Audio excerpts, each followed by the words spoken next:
Christmas ডের উপলক্ষে মানে কিছু সাজাবার জন্যে ঘরের কিছু জিনিসপত্র কেনার জন্য একটা বাঙালি হাট বসেছে এলাকার ভেতরেই, এবং সেখানে বাঙালিরা কিছু দোকান নিয়ে বসেছে, এবং সেখানে খাবারেরও অনেক জিনিস উঠেছে, এবং নানা রকম সাজানোর আসবাবপত্র,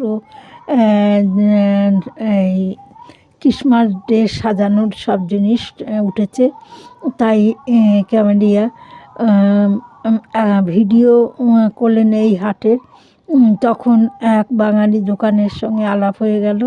বাঙালি দোকানদার তাকে মানে কি বলবো, মানে করে অভ্যর্থনা জানিয়ে তাকে একটা মানে খাবারের প্যাকেট করে দিলেন এমনিতেই। আর ও নতুন বাড়ির ক্রিসমাস ডে উপলক্ষে সাজানোর জন্যে কিছু জিনিস কিনে নিলেন। এইভাবে